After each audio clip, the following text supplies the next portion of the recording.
March 19th, 2024. A quiet Tuesday afternoon in Brandon, Mississippi.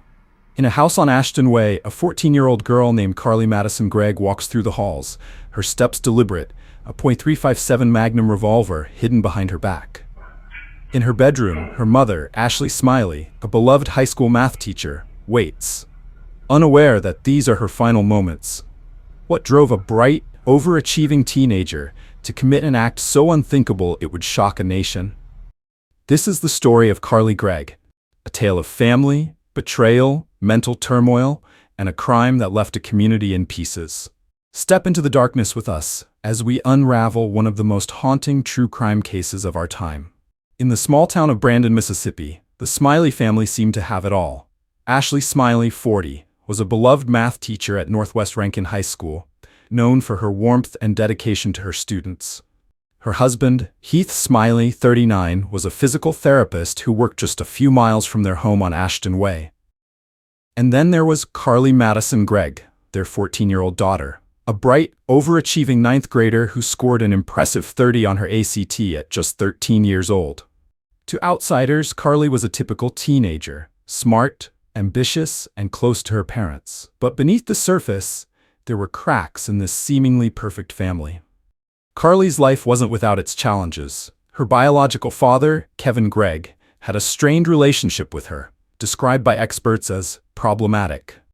Ashley and Heath, who had been married for nearly a decade, provided a stable home, but Carly was grappling with something darker.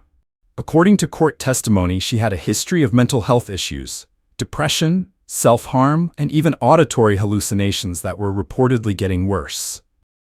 She had been prescribed medication, but it left her feeling numb, and a recent switch in her treatment may have destabilized her further. Carly was a girl caught in a storm of emotions, desperate for her mother's approval, yet hiding a secret life that would soon unravel everything. On March 19, 2024, the day started like any other. Ashley and Carly left for school together, with Ashley preparing lessons and Carly attending classes.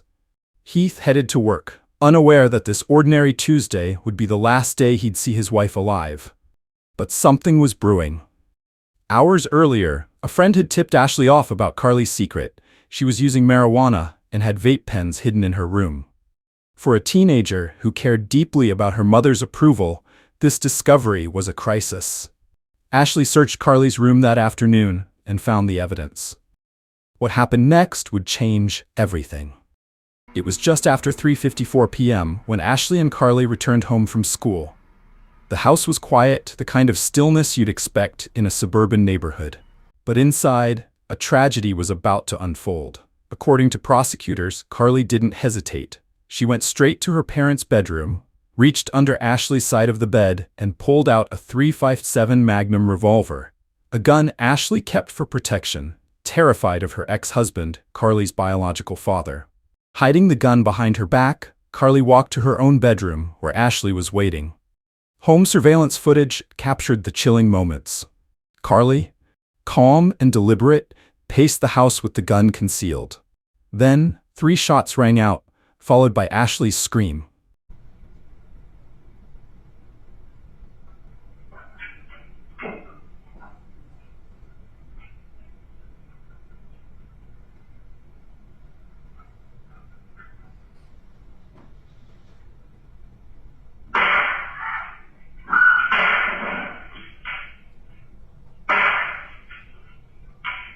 Carly had shot her mother twice in the face and once in the chest, killing her instantly. The 40-year-old teacher, who had dedicated her life to nurturing young minds, lay dead on her daughter's bedroom floor. But Carly's actions didn't stop there. In a move that stunned investigators, Carly picked up her mother's phone and texted her stepfather, Heath, at 4:14 p.m. "When will you be home, honey?" It wasn't a message Ashley would typically send, and prosecutors later argued Carly sent it to lure Heath home. But before Heath arrived, Carly did something even more chilling. She texted a friend, identified only as BW, claiming there was an emergency. When the friend arrived, Carly greeted them at the door with a question that would haunt them forever. "Are you squeamish around dead bodies?" She then led the friend to her bedroom, where Ashley's lifeless body lay. Carly allegedly showed no visible remorse at that moment. She then told her friend to wait outside, saying that when her stepfather came home, she planned to shoot him too, so the friend hid outside while Carly waited inside. At 5:03 p.m., Heath Smylie pulled into the garage. As he opened the kitchen door, Carly was waiting. According to Heath's testimony, the gun went off before the door was even fully open, the bullet striking him in the shoulder. "Stop it, Carly!" he screamed, as captured on the garage camera. In a struggle, Heath managed to wrestle the gun away from his stepdaughter. Bleeding and in shock, he called 911, his voice trembling. "She killed her mom. She tried to shoot me." What's the location of your emergency?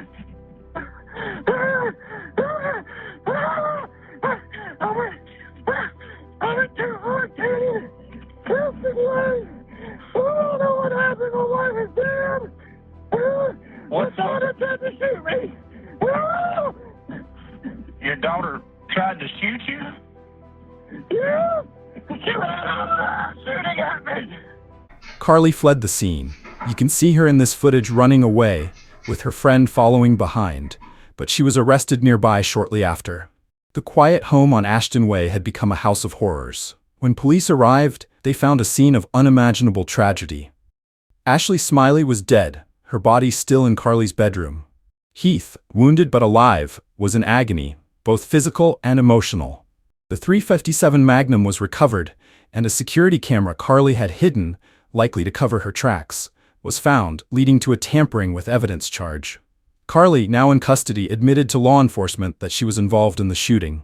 But her defense team was already preparing a different narrative, one of a teenager in the grip of a mental health crisis. Investigators dug into Carly's life, uncovering a troubling picture. Her journal and sketchbook revealed a girl battling depression, self-harm, and auditory hallucinations. She told friends she felt psycho in the weeks leading up to the shooting, even texting one on February 7th, "You don't understand how psycho I was that day. I almost murdered my parents." Her defense team argued that a recent change in her medication, combined with the stress of her mother discovering her marijuana use, triggered a psychotic episode. But prosecutors saw something else. A calculated, cold-blooded act by a teenager who knew exactly what she was doing. On September 16, 2024, Carly Madison Gregg, now 15, stood trial as an adult in Rankin County Circuit Court. The courtroom was packed, the case drawing national attention for its shocking nature and the age of the defendant. Presided over by Judge Dewey Arthur, the trial wasn't about whether Carly committed the acts. Her defense team admitted she killed her mother and shot her stepfather. Instead, it centered on her mental state. Was Carly legally insane, unable to distinguish right from wrong, or was she a calculating killer who deserved life in prison? The defense called Dr. Andrew Clark, a child and adolescent psychiatrist, who painted a picture of a troubled teen. He testified that Carly suffered from bipolar disorder and an unspecified schizophrenic disorder, with symptoms including mood swings, eating disorders, and hearing voices.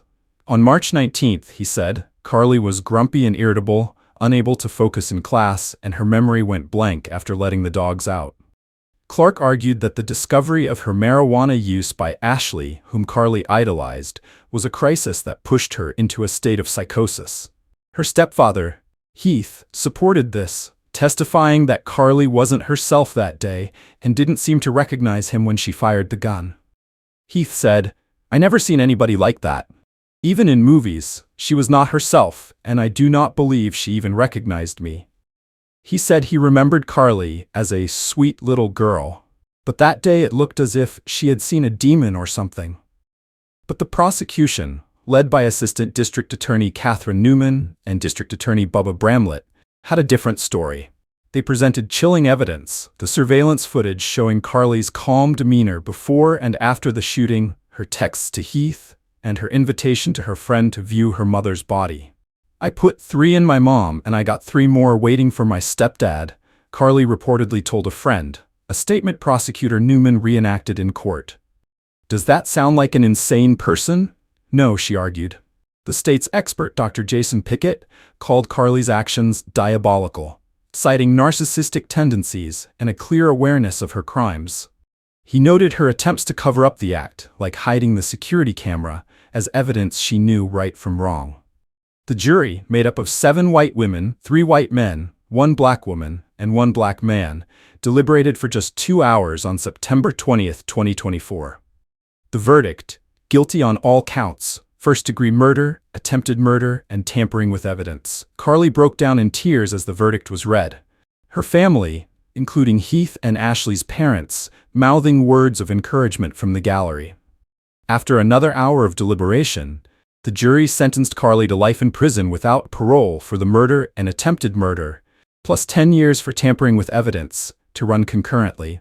Rankin County DA Bubba Bramlett didn't hold back, saying, "Carly Gregg is evil, and sometimes evil comes in young packages."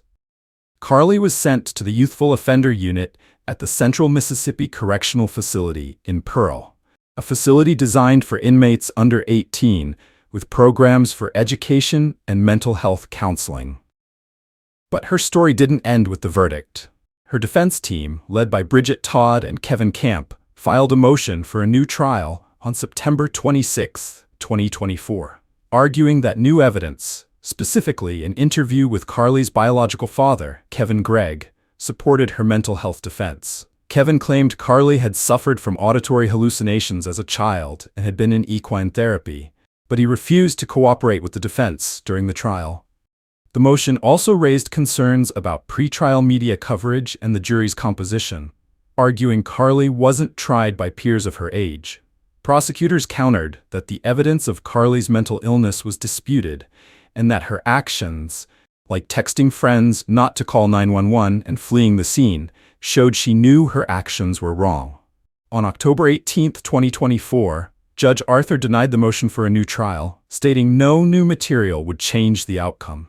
The defense appealed to the Mississippi Supreme Court, now led by new attorney James Murphy, who called Carly's sentence a harsh penalty for a 14-year-old. As of April 2025, the appeal is pending, with a decision possibly a year away. The Carly Gregg case is a tragedy that defies easy answers. A bright young girl, a loving mother, a devastated stepfather, and a community left reeling. Was Carly a victim of her own mind, pushed to the edge by mental illness and medication? Or was she, as the prosecution claimed, a cold-blooded killer who acted with chilling intent? The truth may lie somewhere in between, but for now, Carly will spend her life behind bars, her future resting on an appeal that may never come. Ashley Smylie's life was cut short, leaving behind a legacy of love and loss. And Heath Smylie, despite his pain, still speaks to Carly, mouthing "I love you" in court, a testament to the complex bonds of family. What do you think about the Carly Gregg case? Was justice served? Or was a troubled teen failed by the system?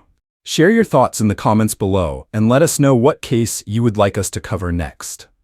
If you found this story compelling, give us a like, subscribe, and share this video with your fellow true crime fans. Until next time, stay curious and stay safe.